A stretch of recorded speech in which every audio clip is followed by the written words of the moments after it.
আজ আমি বানাবো পালং চিকেন। পালং চিকেন বানাতে আমি এখানে 500 গ্রাম চিকেন নিয়ে নিয়েছি, ভালো করে ধুয়ে জল ঝরিয়ে নিয়েছি। এখানে আমি 2 টিস্পুন ভিনিগার দিয়ে দেব, আর এতে দিয়ে দেবো 1/2 টিস্পুন নুন, 4 টিস্পুন হলুদ গুঁড়ো, 1/2 টিস্পুন গোলমরিচের গুঁড়ো, 1/4 লঙ্কার গুঁড়ো। এবার এই সব উপকরণগুলো দিয়ে চিকেনটাকে আমি খুব ভালোভাবে মেখে নেব।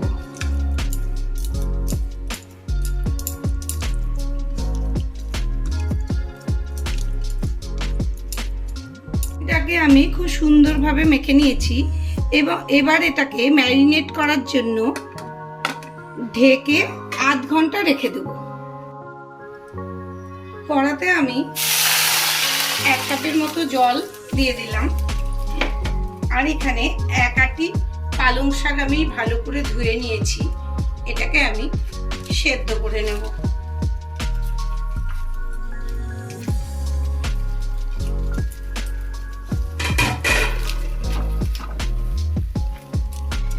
পালংটাকে আমি 2 মিনিট সেদ্ধ করে নিলাম, এটা খুব ভালোভাবে সেদ্ধ হয়ে গেছে। এবার আমি গ্যাসের আঁচটাকে বন্ধ করে দেব। এবার আমি একটা ডিশের মধ্যে এই পাতাগুলো তুলে নেব। তুলে পালং শাকটাকে ঠান্ডা হতে দেব। পালং শাকটা ঠান্ডা হয়ে গেছে, এবার এটাকে আমি একটা মিক্সিং বোলে নিয়ে নেব, আর এর সাথে নিয়ে নেব 4টে কাঁচা লঙ্কা। এটাকে আমি মিক্সিতে পেস্ট করে নেব। পালং শাকটাকে আমি খুব ভালোভাবে মিক্সিতে পেস্ট করে নিয়েছি। কড়াইটা আমার গরম হয়ে গেছে। এই রান্নাটা আমি অলিভ অয়েল দিয়ে করব। এখানে আমি 2 টিস্পুন অলিভ অয়েল দিয়ে দিলাম। তেলটা আমার গরম হয়ে গেছে। এবার আমি ফোড়নের জন্য এখানে দিয়ে দেব একটা তেজপাতা, একটা শুকনো লঙ্কা, একটা দারচিনি, একটা ছোট এলাচ, একটা লবঙ্গ।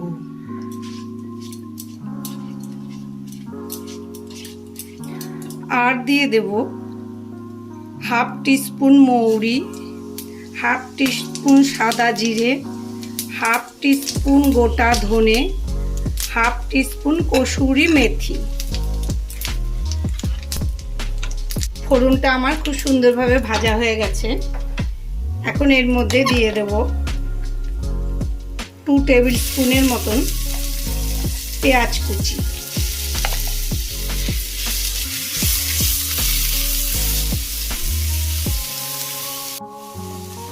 আর দিয়ে দেব 1 টেবিল স্পুন রসুন কুচি,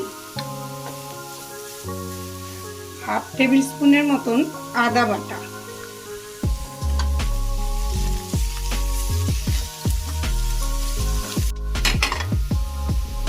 এবার আমি এতে অ্যাড করে দেবো ম্যারিনেট করা চিকেনগুলো।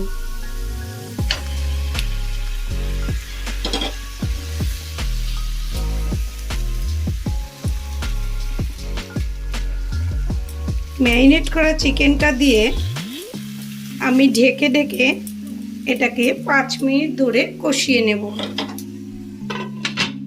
5 মিনিট হয়ে গেছে। 5 মিনিট ধরে আমি মশলাটাকে ভালো করে লো ফ্লেমে কষিয়ে নিলাম। মশলাটা আমার কষানো হয়ে গেছে। এর মধ্যে আমি 1 কাপ জল অ্যাড করলাম।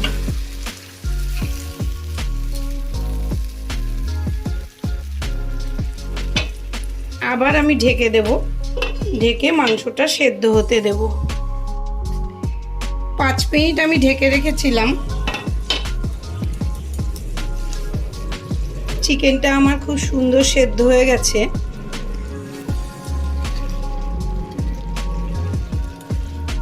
ঝোলটাও শুকিয়ে গেছে, কারণ এটা আমি মাখা মাখা করব। এবার আমি এর মধ্যে 1 টিস্পুনের মতন চিনি অ্যাড করে দেব।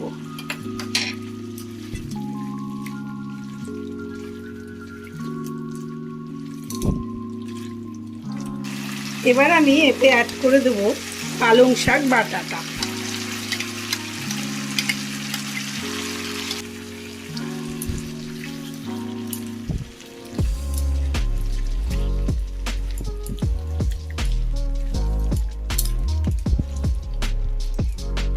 পালং শাকটা দিয়ে আমি 2 মিনিট রান্না করে নিলাম। আমার রান্নাটা হয়ে গেছে। এবার আমি গ্যাসটাকে অফ করে দেব আর অল্প কসুরি মেথি হাতে নিয়ে ডোলে ছড়িয়ে দেব।